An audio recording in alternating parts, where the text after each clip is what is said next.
to live and learn with nature with Hasmukh. Thank you. Yeah, can't wait.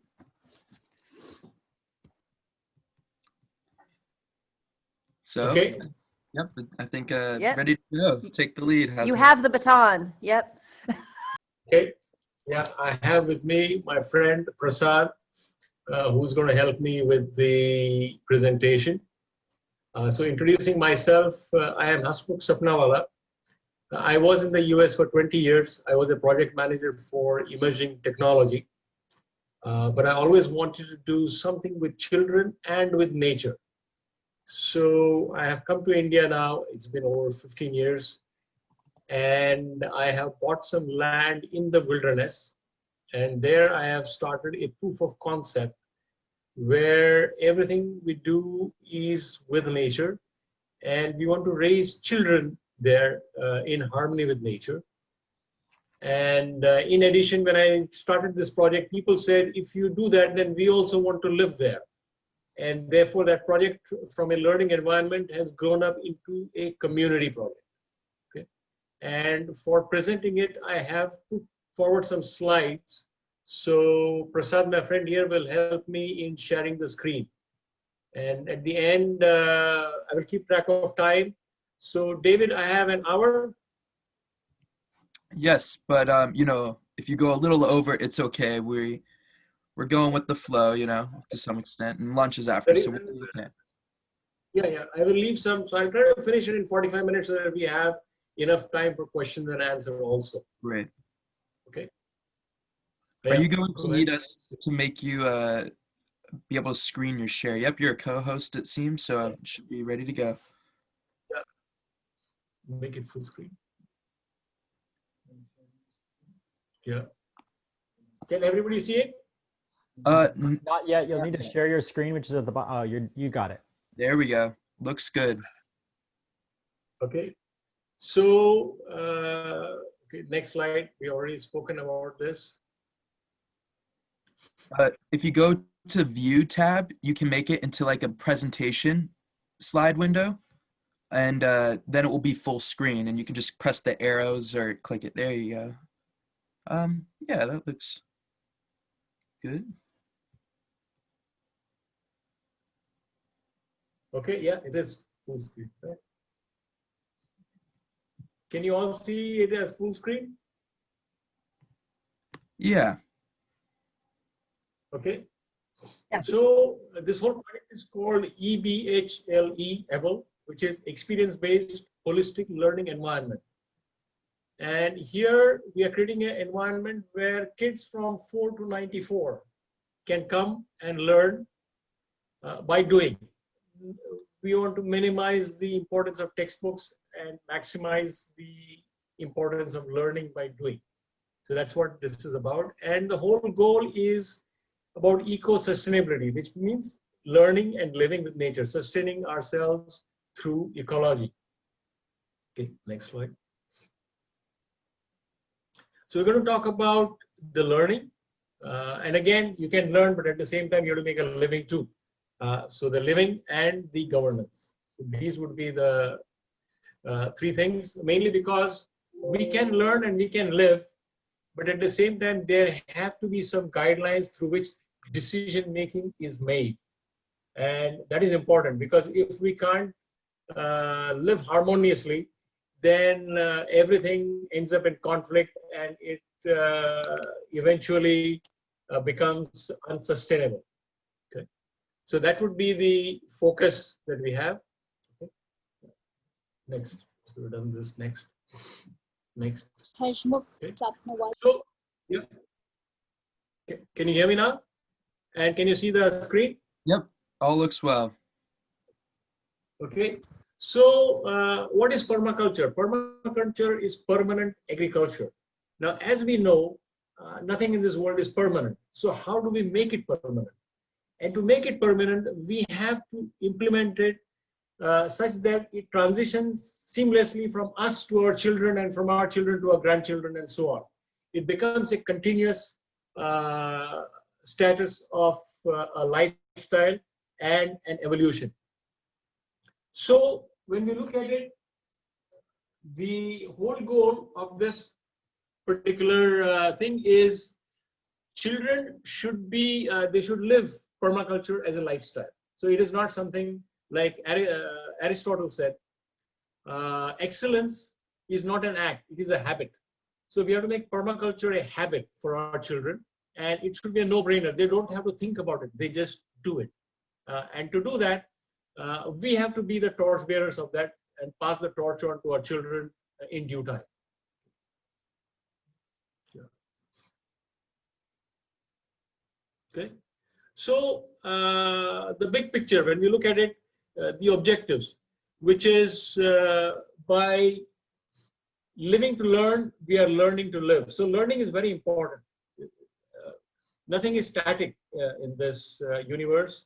And the only way we can keep pace with the changes that are happening is by learning continuously.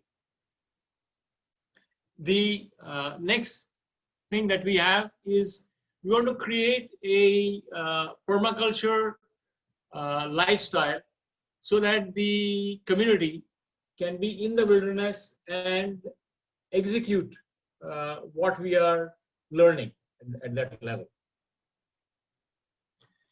Now, the main goal is to create an environment where the lifestyle encourages a happy, healthy, and harmonious lifestyle. So right now, we can see in the world today, people are after jobs, and if they lose the jobs, they are working in jobs which they don't like and so on.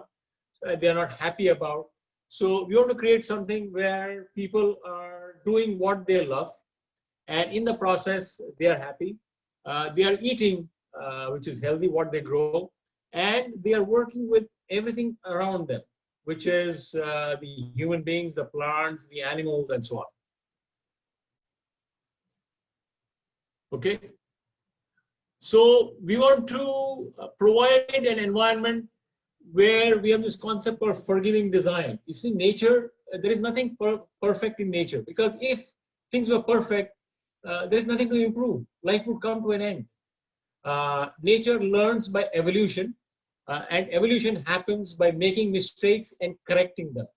So we want to create an environment where everybody learns from the mistakes. We don't punish mistakes. If you see in today's corporate environment, even in the education system, mistakes are punished. And as a result, it stifles creativity. So we want to create an environment where we learn by through the mistakes, and we grow by correcting the mistakes, which is problem solving. Okay, so that is one of the goals here. The next thing is go with the flow. So go with the flow is, there are a lot of things that work on deadlines today. And deadlines are killing people. That is what it is. It's a deadline. We're losing you a bit. To kill you. And we want to create an, how's it? I am challenged with the internet. How's it now? Is it better? Yes, you're clear now. Okay. Okay. So yeah, we might have some situations where things are not clear. Then please let me know and I will repeat. Will do. Okay. Okay. So instead of living by deadlines, we should live by lifelines. Which means, okay, like for example, let's say I was planning to come here today, and if it rained heavily, I wouldn't have been able to come here. And if I didn't do the presentation today, then somehow we would have done the presentation tomorrow. If things don't happen today, life is not going to come to an end, and the world is not going to come to an end. Right? So we live with those guidelines. Now, the main goal here is that to live with nature. For example, the universe has been around for 14+ billion years. And the earth has been around for more than 4 billion years. And we human beings have just been around for the last maybe 200,000 years. These things have been around for so long, not because they are stupid. They're pretty brilliant. And we have to learn from them. And right now, there is this megalomaniacal or egocentric feeling among human beings that we are the superior of the species and that nature should listen to us. I think that is the most stupidest thing or thought that people have. We have to learn from nature. Too much to learn. Yeah. When when you're facing the camera, the audio is noticeably a lot better. And then when you face the other screen, it's not as clear. Okay, Thank you. I will do that. So we have to learn from nature and use nature as a teacher for us, something to learn from. Now, to do this, we are leading by example. So I'm going to soon get into something where we are going to talk about what we have done. We can talk till the cows go home, but at the end of the day, some action has to be taken. So we are leading by example, and we are mimicking the philosophy of nature, which I will explain right now. So in nature, if you see, there is no ownership. Among human beings, we are all sort of obsessed with ownership. This is what I own, and I want this much land, and I want this much money, and I want this much and that much. In nature, the plant doesn't say, you know, I own this land or I own the fruits that I grow. It's based on sharing. And that is where we as human beings need to transition from ownership to sharing. Second is from race to pace, which is what I mentioned about go with the flow. It's not about how fast you can be. For example, a baby takes 9 months to be born. No matter how much advanced we are, it's going to take 9 months for the baby to be born. We can't get a baby out in 5 months. So we have to go with nature. We have to live with pace instead of race. And that is what rhymes with go with the flow. So that is one of the things. Next is sympathy to empathy. Again, in nature, nature is not sort of kind to everything. Nature is harsh. That's why it is survival of the fittest. Ones that are not fit will not survive. And in human beings, we are a lot of times participating with sympathy, while we should actually be participating with empathy. And I give an example. Today's children are sort of raised with a lot of kid glove hands. They are prevented from going through a struggle. And I can tell you, at least for my generation, we struggled a lot. I really struggled a lot in my younger days. And when I have now made it to a reasonably good, I would say an upper middle class lifestyle. But if I then said that, you know, my children should not struggle and gave them all the creature comforts, then they don't grow, they don't learn. Because struggle is the very thing that made me successful. And if I deprive my children from the struggle, then I'm depriving them of the success, the very thing that made me successful. Okay. So just in nature also, we see the plants which are there. If I grow something and there is too much of weed around it, the weed will stifle the plant. And therefore, the plant has to be strong enough to grow past the weed. So that is again learning from nature. So we have to move away from sympathy and towards empathy. Okay, and that is surviving the struggle. Next is to move away from equality and towards balance. There is a lot of obsession with equality today. So many people have to be equal, like men have to be equal to women, and in terms of everything, there is a thing about equality. But in nature, nothing is similar, nothing is equal. Everything is different. And I give the example. If you look at our 5 fingers, if they were all equal, if they were all the same, we wouldn't be able to do 10% of the things we are doing today. But because our fingers are different and they are balanced, we can do so much more. And that is what is there in nature. We are trying to do monocultures and so on, trying to make things look similar and aligned and symmetric and all these things. Nature is not designed for it. Nature is designed for what you call, I'm trying to use the right word here, for diversity. Nature is designed for diversity and balance. And we have to grow with that diversity and balance, not just for ourselves, but with nature too. And that is where permaculture also comes in. Right? There are different levels of permaculture, and you grow different trees, and you do intercropping to take away the monoculture scenario. So that is the other learning that we have. And this is the philosophy from nature. We have to move away from fear to passion. We are always worried about, oh, if I tried this and if it failed, maybe people will laugh at me and so on. My effort would go to waste and so on. In nature, nothing goes to waste. There is only learning. There are no failures. There are only learnings. And we have to do with passion what we like to do. To give an example, I was a blue collar, not a blue collar, but a white collar person. I was just sitting on a desk and doing all my jobs. I was holding meetings, and yes, I did some actual coding and all the practical work and working with scientists and so on. But at the end of the day, I really didn't dirty my hands. I didn't put my hands in the soil, and I didn't put my hands in manure and all those things. And because I thought, oh my God, what will people think about me, and how will it affect me, and all those things. But now I'm doing it. I do most of my work with bamboo, which I'll talk about later. Prior to coming here, I never worked with bamboo before. So that has become my passion. The working with children, working with communities has become my passion, and I'm thoroughly enjoying it. Also, I moved to a minimalist lifestyle. At my farm, there are no locks, there are no doors. Everything is open, including my own space. It's just a 3 meter by 2 meter space, which is 6 square meters.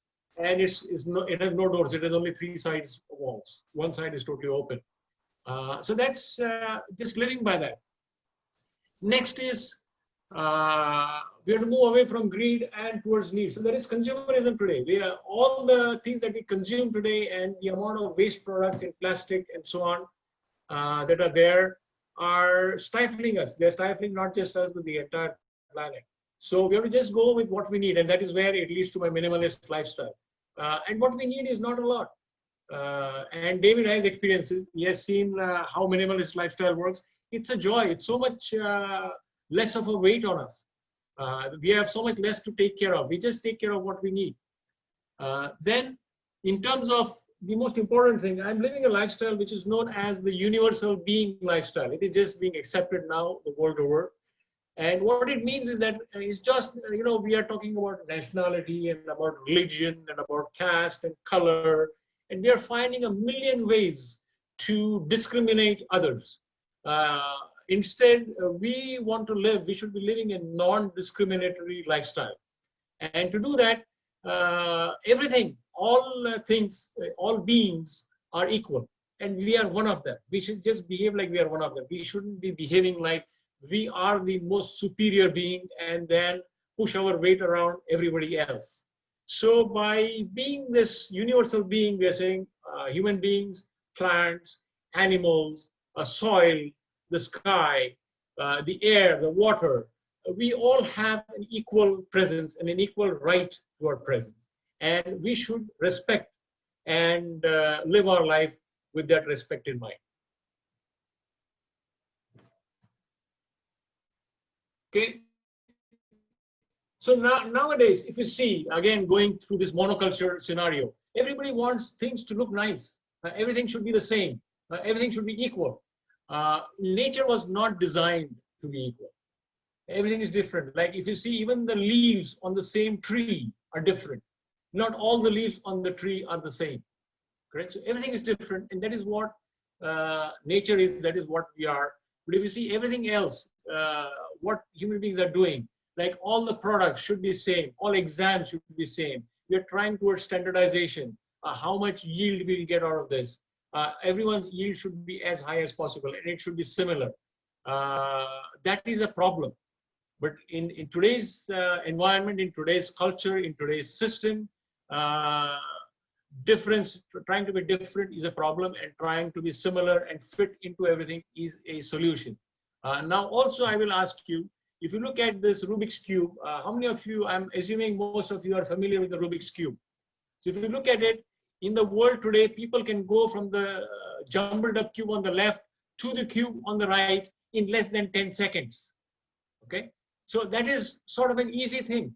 And now let's go with nature. How does nature work?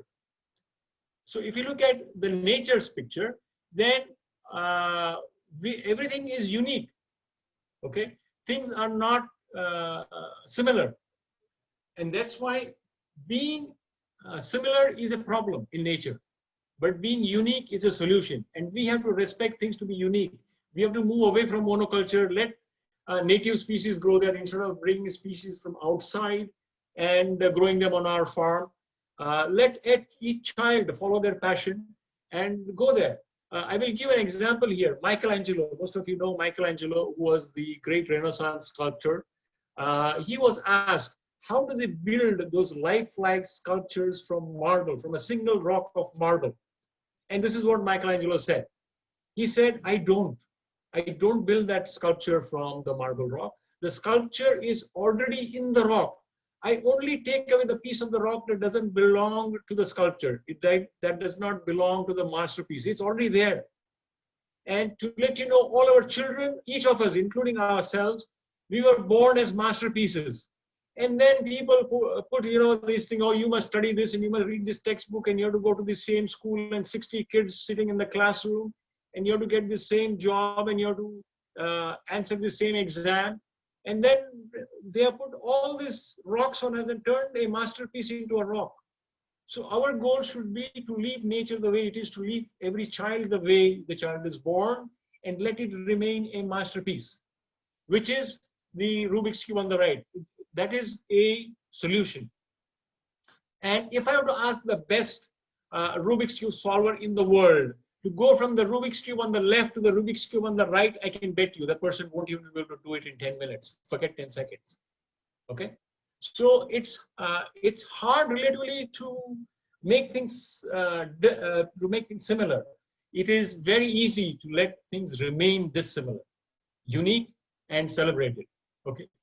And that is one of the learnings from nature.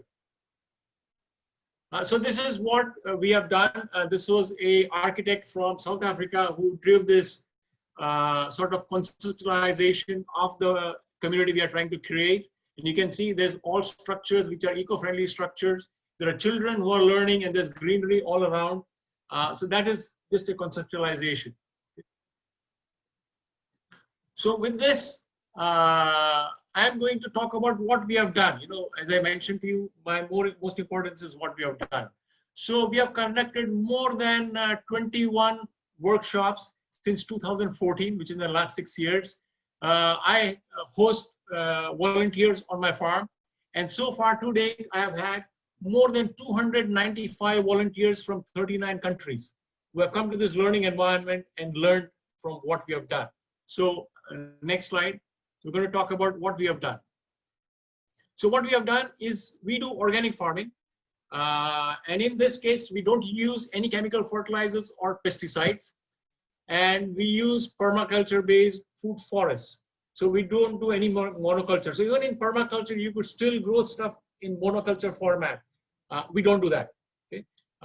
So we have to do intercropping. So we have got, what do we have? We have coconut trees. We have banana plantations. Now my first banana plantation was a monoculture, but that was in 2012, 8 years ago. I have now moved away from it.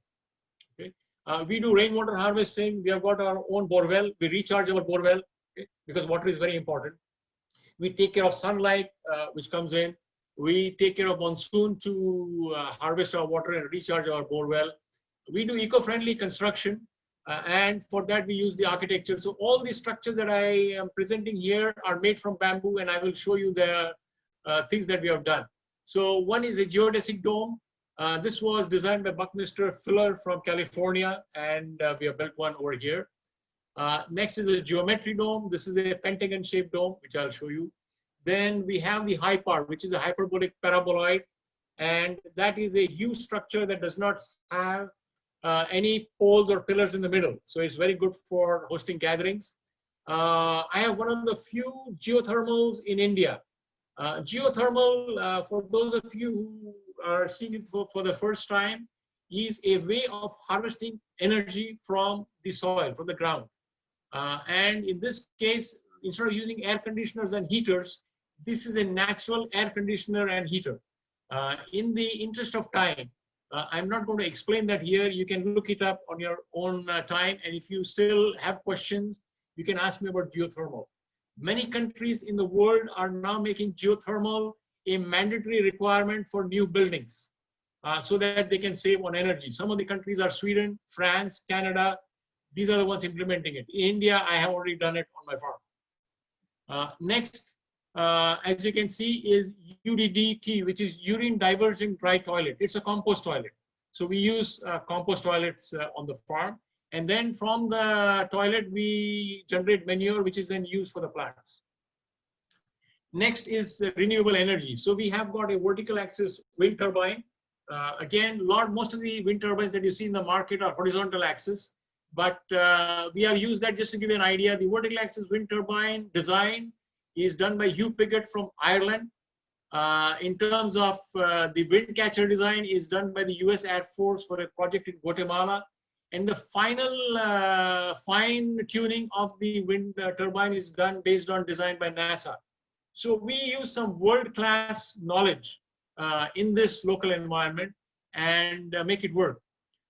We also have the parabolic solar cooker. We have the solar PV panel, which is photovoltaic cell panel. And we are just implementing biogas which can be used for cooking and for building energy. We can build electricity with the biogas. With solar cooker, it's a parabolic solar cooker. We use it for cooking meals. Okay, next. So this, as you can see, is a pool that we had. This was a picture taken in 2015. And you can see my monoculture-based banana plantation in the background, which I moved away from now. Now, in that same area, we have got various plants, which is coconut, we have got arecanut, we have got mango, guava, we have got a local fruit called chiku, we have got jackfruit, various fruit plants. We have got drumstick, which is moringa. So these are all happening there in that same area now. This pool is again built from rock. So it is again a natural pool that we have built. And you can see the bamboo on the left. So that is why we harvest bamboo and use it for our construction. So we play hard and we work hard too. So this is our playtime. Okay, next. So this is a geodesic dome. And I always improvise. So this is not a perfect geodesic dome. This is an improvised geodesic dome. Its entire framework is in bamboo. And it has been covered by the polyhouse plastic, which is UV stabilized and it is see-through. So for your greenhouses, you use the same plastic that we have used here. And it is silhouetted by the sunset. You can see how beautiful it looks. And some people say this looks like a spaceship. And I tell them, yes, I'm finally going home. Okay, next. So this is a geometric dome. It has 5 sides. It's pentagon based.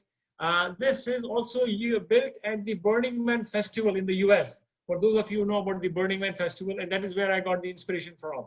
At its simplest way, it can be built in 4 hours and then can be dismantled in lesser time as well. Next. Okay, this one is the hyperbolic paraboloid. And this is the framework of that in bamboo. It is about 15 meters long and it is 10 meters wide. As you can see, I have various volunteers here. This lady on the left with her feet up, she is Nadia Lozonsky from Seattle. She is a professional dancer, so she had come here to volunteer at the farm. Right down, we have got Aaron from Michigan. To his right is Mira from Germany. Then we have Ariel from Chile. As you can see, we have a really international set of volunteers who help in the construction of everything. So it is not just permaculture, but it is also living together as one community with different people from all over the world. Okay. Next slide. So this one is the inside panoramic view of the HYPAR, which is hyperbolic paraboloid as it is existing today. Okay, yeah, next. This is the UDDT, which is urine diversion dehydration toilet. You can see from this Western toilet, the front portion is urine. It is diverted to a separate place. At the back end is where the feces go. They go into a tub, and then you spray it with sawdust, and you use toilet paper, so that all gets and becomes manure in 3 months, which can then be used for the farm. Okay, next. On the left here is the vertical axis wind turbine that we designed. In the middle is again, I'm just showing you some bamboo furniture that we have built ourselves.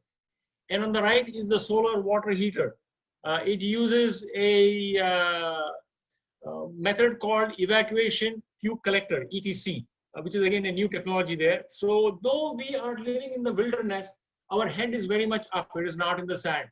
We are using some of the most recent and latest technologies in the world today, and we are integrating it with nature, with permaculture, to help us wherever we can to be more effective and more efficient. Next. This is our kitchen. It uses the American kitchen island system, and then at the back is our cooking area. And again, if you can see, our cooking area is facing the people. It is not facing the wall. So you can cook and chat with people at the same time. Okay, next. And again, as I mentioned, as universal beings, we have to live with animals. All the animals on the farm are rescued. Right now, I have got 4 rescued dogs from the streets, and I've got 5 rescued cats. So we only take rescued animals. We don't take purebred animals or things like that. Okay, next. So if you can see over here, what we want to do is we want to grow our own food and we want to eat it. I'm into raw foods now. So by doing that, we are making the food our medicine, and thereby the medicine becomes our food. We don't fall ill. And again, in the pandemic environment today, if we were to switch with raw foods, I can bet you most of us would be healthy and would not have to worry about catching illnesses that are so prevalent in the world today. Also, the other thing, as I mentioned, when we work with technology and with nature, we have to be creative problem solvers. Things do go wrong, and nothing is perfect. Then in that case, we shouldn't be just giving off and going away. We should actually face the problems and solve them with forgiving design and go with the flow. Now, people talk about self-sustainability. And sometimes the self-sustainability can go to an extreme extent. Oh, I want to be self-sustainable and I should be able to live without having to interact with anybody and anything. That is a misnomer. It is a misconception. It's an error. Self-sustainability does not mean isolation. Self-sustainability means living with harmony with what is around us, living with what is there. Not trying to say, oh, I don't need anybody else. It also means that, yeah, I need somebody else. It means about sharing what I have with other people and them sharing with me what they have, something that is different. So it is a sharing environment, and that is what leads to self-sustainability, and that is why it's called holistic, not individualistic, it is holistic. The other important point to be noted is about universal being, right? So it is living with harmony with people, with plants, with animals, with things, and the universe at large. Okay. Next. The other thing, as I mentioned, so we can we can make our livelihood through permaculture, through growing our stuff and exchanging stuff like a barter system, and also upscaling stuff. So if we have extra, let's say mangoes, then we process the mangoes to make mango pulp and sell that in the market. If I have tomatoes, I've designed my own fruit and vegetable dryer, which uses some scientific principles of Bernoulli's theorem and different pressure variations. But with that, I have successfully dried tomatoes.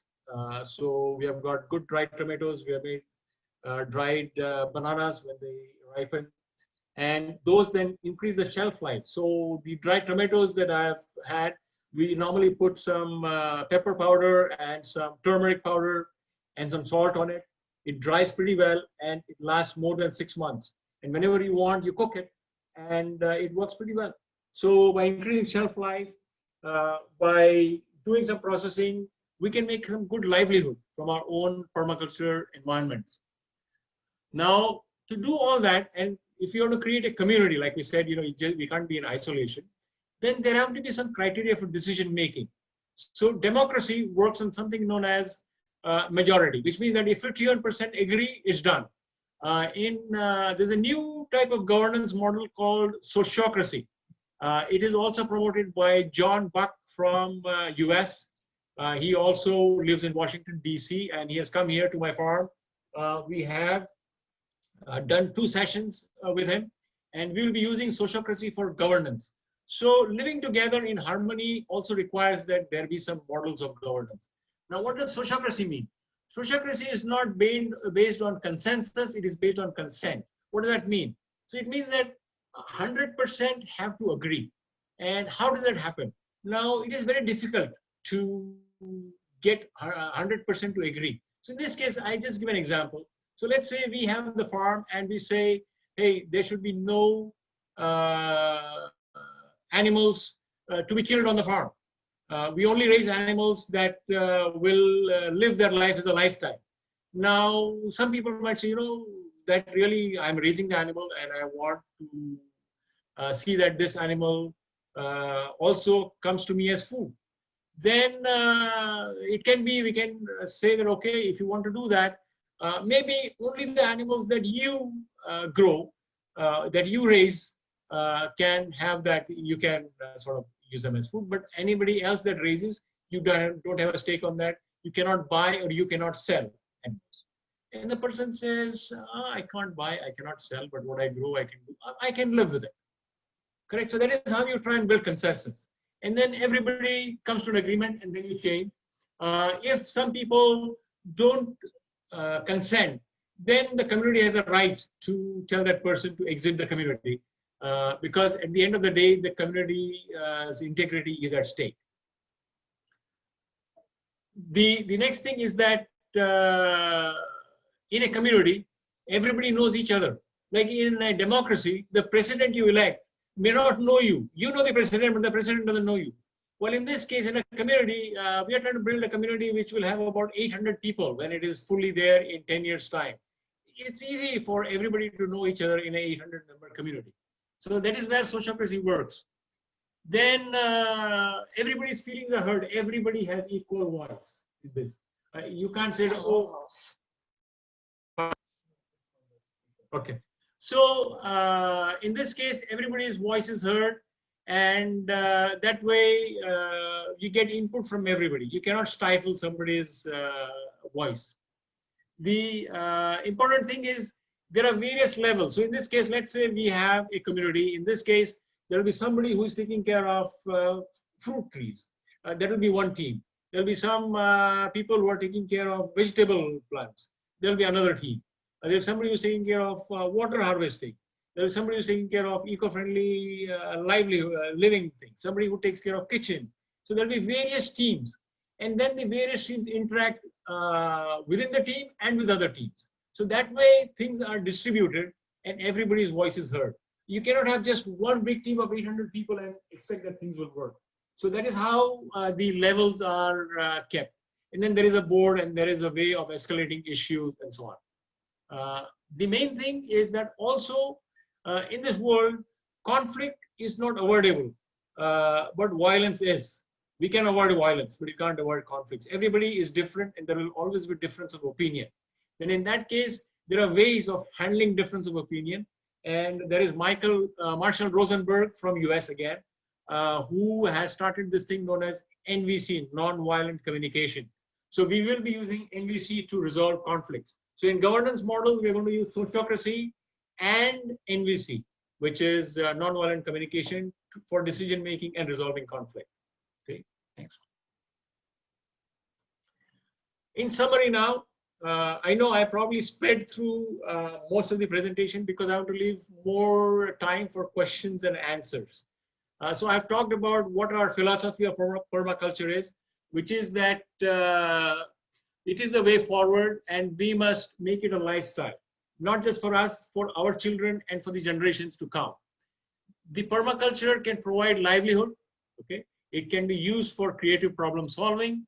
It can be used to maintain our health and our happiness, which is the important part, okay?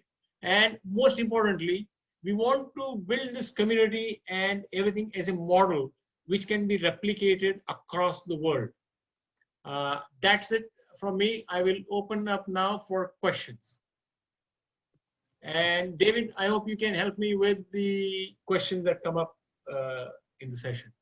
Yeah, absolutely. So if anyone would like to type their questions into the chat box, I will be happy to pass those messages along to Hasmukh. And if you would like to ask the question yourself as well, that is definitely a possibility too. And what we've been doing lately, David, is if someone has a question, what we'll do is they'll unmute themselves and then we'll go ahead and call on them. And I can go ahead and manage that part, and I'll just say the person's name and then they can chime in.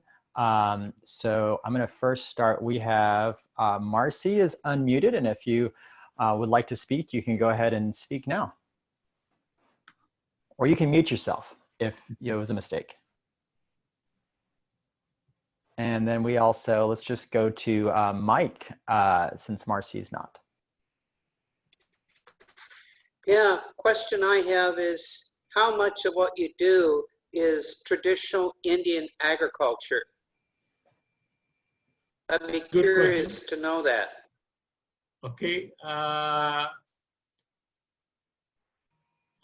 Jeet in the earlier presentation mentioned something about the Green Revolution, which India started with a lot of emphasis on chemical fertilizers and pesticides, and they actually adopted the model from Russia and America. So most of the traditional farming is now non-existent in India. The Green Revolution has killed it. Okay. Having said that, on my farm, we are trying to revive the traditional agriculture. So I'll just give you some examples. Right now, the rice that is grown here, especially in this part where I live, there is something known as red rice, there is something known as black rice. They are effectively non-existent. Something that has started recently in India is something known as seed banks. So we have to really source these seeds from the natives. And then we have to multiply those seeds, we have to sort of grow them just for making more seeds before we can have enough quantity of seeds so that we can then multiply that for growing enough crop for consumption of human beings. So in terms of native thing, we are, I would say right now at the seed bank stage. That is number one. Number two, the rice, I'm just going to use one example and then we can extrapolate that to other things as well. Is the rice that we grow then goes to the rice mill. And the rice mill here, in some cases will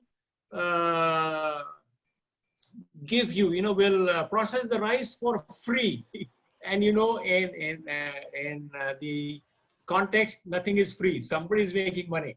So when that rice mill processes the rice for you for free, what they do is they take away all the rice husk, and they also take away the polish of the rice, the actual nutritive value of the rice and the embryo of the rice for making byproducts of rice. For example, the rice husk can be used in the making of bricks. It can be used to make rice oil, and those things have more value than the rice itself. And therefore, the rice that is being sold in the market today has very little nutritive value. It just has value based on it's how good it looks and how beautiful the rice that is cooked looks. It is all nice and white, but it is devoid of any nutrition that you can think of. That is one, for example. Something else over here locally that is grown is finger millet. So right now, if you can see, most of the world is moving away from wheat and rice and towards millet. That is because millets have not gone into the consumer and consumerism mindset of profitability and what I call hybridization. So the finger millet that is grown where I live is a indigenous method, and that is still surviving. Around me on my farm, I have got a lot of wild mango trees, and those wild mango trees have very little or non-existent commercial value, but I only eat those mangoes. They're really nice, and therefore we can do this native farming, but it has to be done at a personal level and with minimal commercial and profitability expectations.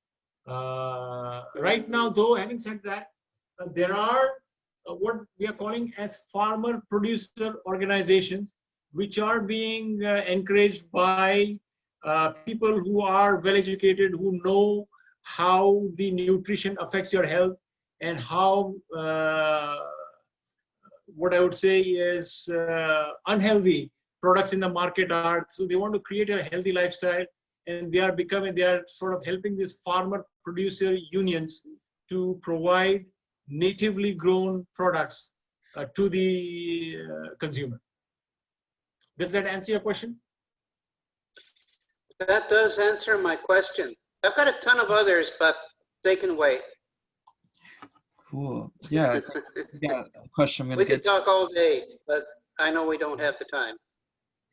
Yeah, got one in the chat. And I just wanted to say from experience, something I noticed when I had the opportunity to go to stores with you, Hasmukh, in the market, is that the place you'd go to for your seeds had a very limited quantity and varieties of seed. It's not like they had a shelf full of all these different varieties of seeds. It was very, you'd request what you want and you got one variety. So it seems like seed banks are a much needed thing right now throughout India in markets and rural areas to preserve a variety of things versus just that one mainstream variety being used. That was just something I thought I observed. I got a question from Blair asking, how are people invited to join the community you're describing and everything you've outlined? Yeah, so we have got some guidelines for the community. And for this, I have to narrate one anecdote, so you just have to bear with me. This is a true story about a person, a tycoon in the US about 40 years ago, who bought an entire island. And for the inauguration of the island, he invited the who's who, including journalists, so they can write about how great he is. And this is the conversation between two journalists. For the sake of paraphrasing, I don't remember their exact names. I read this in Reader's Digest, so I can just tell you that yeah, it is true. But let's say their name was Tom and John. So John is telling Tom, see how much he has. He's referring to the tycoon. And Tom is telling John, see how much he has. And John is replying, he will never have something that I have. To which Tom is totally intrigued. And he says, what? He just answers it in one word, enough. Okay? So one of the criteria for joining the community is you should have reached the enough point. If you still want to join the community and at the end of the day you want to own a Rolls Royce, my stake is don't come. Okay? We have enough. We are born with enough that we need. So that is number one. Number two is that we have to live a eco-sustainable lifestyle, which I have stressed in my presentation. What does that mean? So all natural products, no chemical fertilizers, no pesticides. Everything that we do and build has to be eco-friendly. So you can build a house with bamboo. You can build a mud house. You can build a house with cob. You can have various things. You can build a house with lime, but no brick and cement. No air conditioners. You can have a geothermal. You can have wind turbine. You can have solar energy. We are going to have a pedal-powered washing machine, parabolic solar cookers. So try and use as much of nature with self-sustainability and minimal dependence on fossil fuels as possible. We're going to have biogas. We're going to cook with biogas. We're going to generate electricity with biogas and a minimalist lifestyle. So if you really want to come there and live the life like a retired person, do nothing, then don't come. But if you have to come there and participate in the lifestyle, minimalist lifestyle, growing food for yourself and for others, and those philosophies that I shared in one of the slides, move away from ownership to sharing and grace to pace, which we talked about, sympathy to empathy, equality to balance, from fear to passion, from greed to need, and so on. So, and from the concept of human being to universal being. We're going to have a lot of place for rescued animals. Right now, I just have dogs and cats, but in this community, we'll have probably horses and cows and various other rescued animals as well. So people who live there should accept this as a lifestyle. In contact with me. Yeah, the membership is by invitation only. This is not a sort of whoever wants can come and become a member, and then we have to deal with their nuances at a later date. Does that answer the question? Yeah, I think that was a great explanation. And yeah, I just want to talk about my personal experience visiting Hasmukh. It was so great to be on your ranch at the time and have such that inflow of so many different types of people coming and going. It was one of my more unique experiences of that, being in that environment while in India. So it was a great time, and I hope traveling opens up again. So if anyone wants to go to India, when things open back up, you plan on accepting international travelers, correct, Hasmukh? Yes, very much. Yeah, so if anyone ever is in India, I'm sure Hasmukh would love to have you visit the homestead. Yeah, So, I would love to have all of you there. right? Once things open up, because I know India has been in a very intense lockdown. You were telling me some of your personal experiences there, which were very interesting in comparison to what we're going through here. So I have another question, is how big is the land and how many people live there? So, So right now the land that I have is about 3 hectares. But the land that we are looking for the community to build, that we are building, we are looking for about 200 hectares because we want to create a community that will last 100 years. And therefore, that is what we are looking at. And probably we have already bought land that is about 50 hectares. And we are hoping that we can get the remaining 150 hectares within the next year's time and start the community. and will that additional 150 hectares be attached to that initial 50, or will be? Yes. Yes. It is all going to be contiguous. There might be some pieces that are non-contiguous, but they would be the exception. Having said that, in the community, just to give you an idea, we're going to have about 3 hectares, 4 hectares, just for the learning space. Then we're going to have about 15 hectares for the learning environment, where we're going to grow our food and doing animal husbandry and so on, so that we can support ourselves. There's going to be about another 15 hectares for the community where people will build their own houses so that we all live together in the community. And then we will have about 150 hectares where the people will have land where they will grow what they want to grow, like food forests and so on. And that 150 hectares need not be contiguous, right? They could be in patches and people will grow their food and practice their permaculture and other eco-sustainability livelihood there.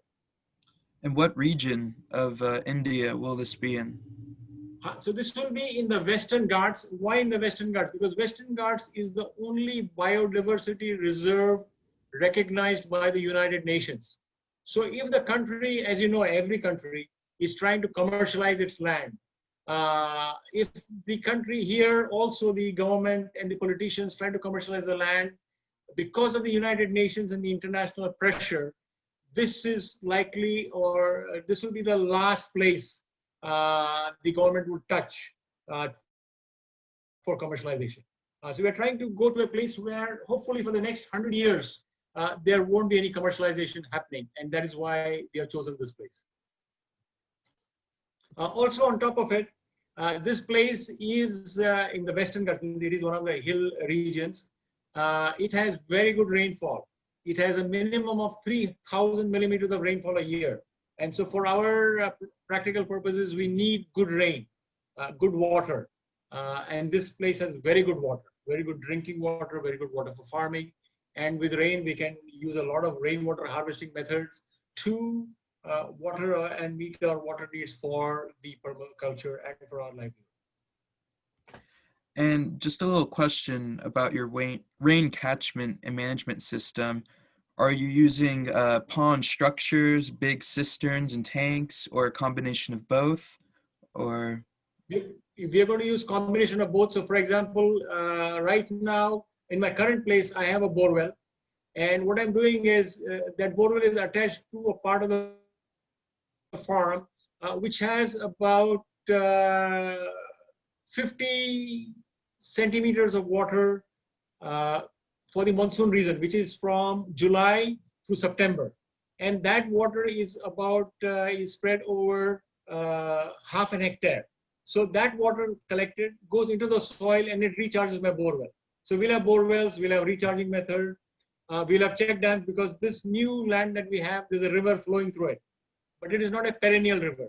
So we will put some check dams to hold the water. We're going to hold large rainwater harvesting ponds.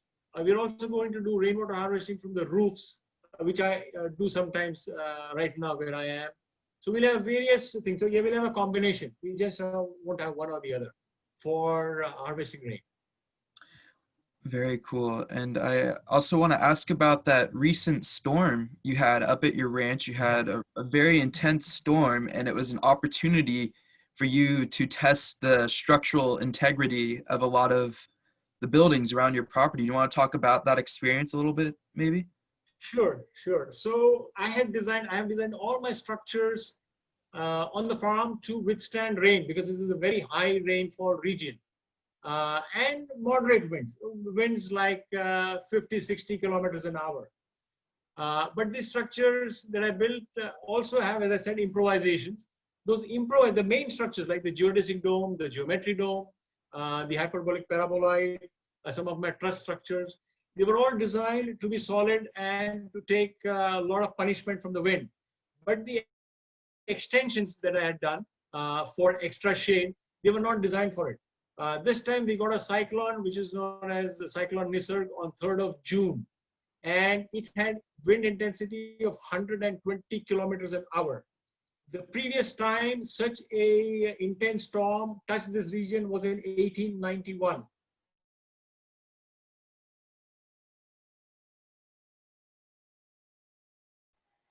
Is it me or did he freeze? Whoops, I think we lost him.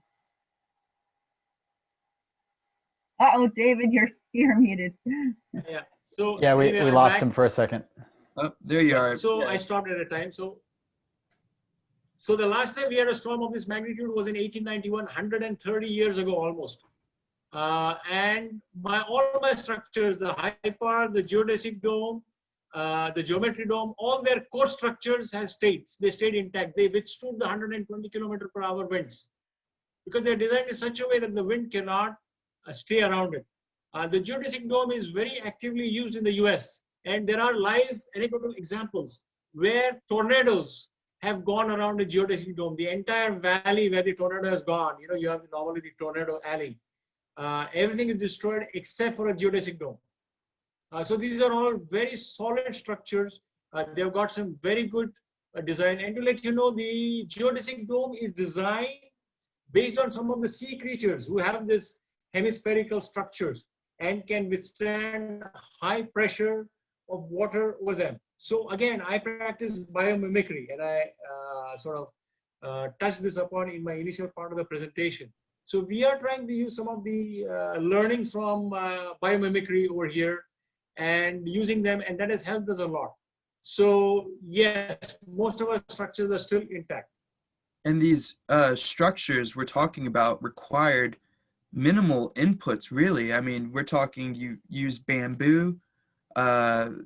What did you use to fasten the bamboo to itself? Were you using screws, or were you tying a rope and lashing it together? Or can you go into some of the details there? So so the bamboo that we use is processed. So right now, most of the people don't build structures in bamboo because they don't know how to make bamboo last long. So there are two things about bamboo.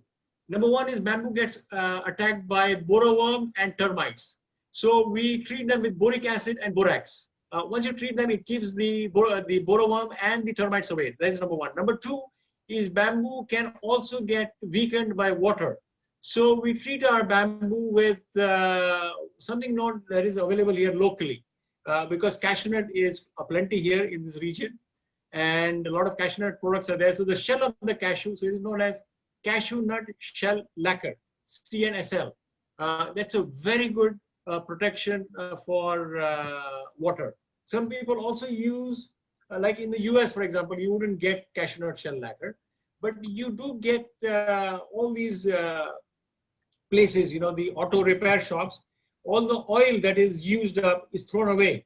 So you can use that oil to treat bamboo, and it will keep bamboo water resistant. So if you can treat bamboo to protect it from bollworms and termites and from water, if you do these two, bamboo can last easily for 20 years. I have bamboo right now that has lasted on my farm for 12 years. It will last easily 20 years or even up to 50 years. You can make structures of bamboo that last that long. That's So that is amazing. one. Second is we have found ways to fasten. So we do temporary fastening with ropes. Again, for ropes, we use coconut coir ropes. They're again natural ropes. And then to make it last long, we use metal screws. Again, metal is biodegradable. So we use mild steel screws. We can also use stainless steel screws if you want to make them last longer. We use bolts and nuts. So we use various mechanisms there, but everything that we use is biodegradable. The only exception I make here is that the roofs are covered with plastic, because I've tried various things. I've tried thatch roof, I've tried biodegradable tarpaulin, and cloth-based products and so on. They don't last, and it takes a lot of effort. So finally, I'm going with the polyhouse, you know, what they call for the greenhouse plastic that is used. It is UV stabilized plastic.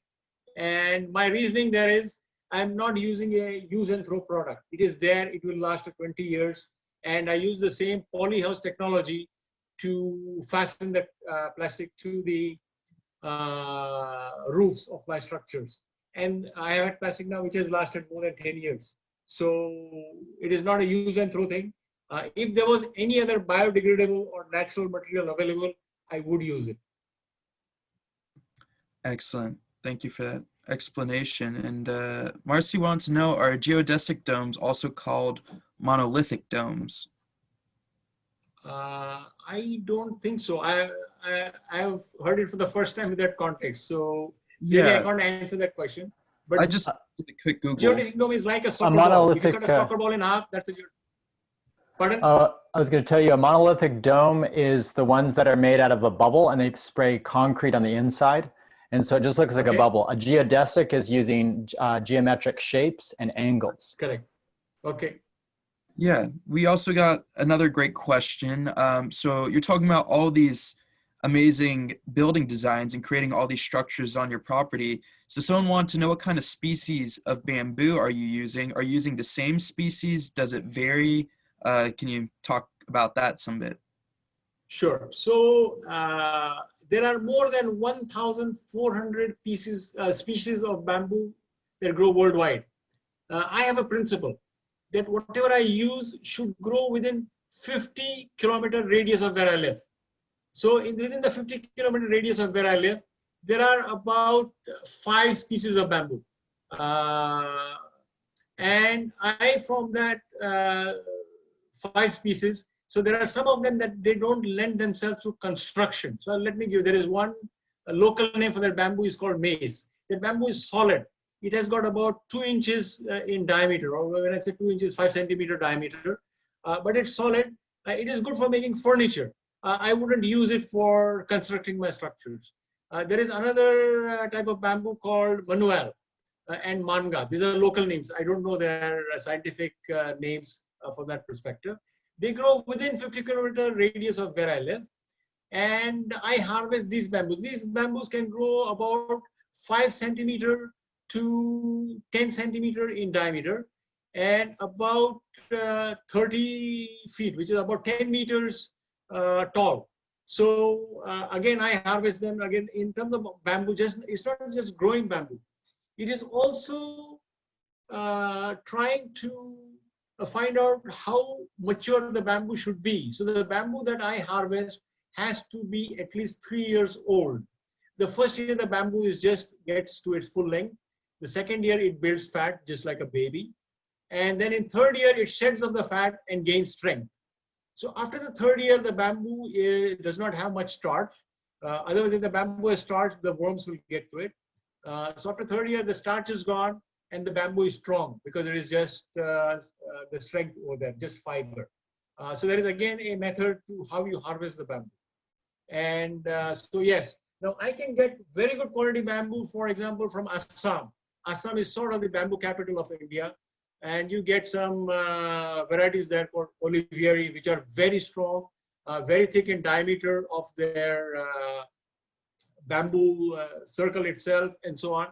But I wouldn't go there because again, from a sustainability perspective, I would want to promote a principle where we say everything that we grow and use should be within 50-kilometer radius of where we are. That also helps with problem solving. And you know, right now in the world, there is something known as food miles. We really don't want to get food from far away just to meet our desires. There is so much that we can do with food that is already grown around. There is so much that we can do with plants and trees and so on that already grows around. For example, wood. I use mango wood because there is plenty of mango wood. There is a wild teak. So I don't go for Burma teak. You know, people go for Burma teak, which is a very expensive teak wood. Yes, it's very good. But the wild teak that grows around here where I live is equally strong and equally long lasting. The teak that again, David has seen that I use here, you cannot hammer a nail through it. It is that strong. You have to drill a hole and then hammer the nail through it. So with local material. So again, I promote local material and I use local material. So answering the question, there's more than 1,400 species of bamboo, of which about 5 grow around my region. And from that, about 2 are the ones that are plentiful that I can harvest and use. Excellent. What a great answer. Kathy wanted to know if you've looked into hempcrete houses and designing structures with the use of hempcrete. Yeah, so hemp has a what I would say, drug side to it in India. In some places, hemp is banned. So right now, there is some awareness coming up for hemp. And therefore, because of its negative connotations that it had in the past, I did not look into it. But now we have started looking into it. So yes, hemp can be used as a material, but I myself have just recently gotten into it. And I have not built any structures or done major research on that side. I wonder if there would be a way to combine the wonderful qualities of both these structures, the geodesic domes and the use of hempcrete as a insulation, fire reduction, all these things. So that would be an idea. Get the best of all worlds, right? Permaculture principles at play. Well, unless someone has a question that they Kathy, I don't think he is saying hemp is bad. I think he's saying based on the policy of where he was living, it made it difficult for him to access hemp and move forward and design methods that utilize hemp. So, but Hasmukh's right here, so I don't want to speak for you too, but I think that's what I was gathering from your response. But yeah, if anyone has any more questions, feel free to either get yourself unmuted and ask, or you can type it in the chat box. And I'd be happy to ask Hasmukh. Once again, if you're joining a little later, Hasmukh is currently in a village by Mendingad, right? Is that correct, Hasmukh? Are you still in the call with us? Let's see. I'm looking for him on all the windows. I'm not hearing anything. It looks like he dropped.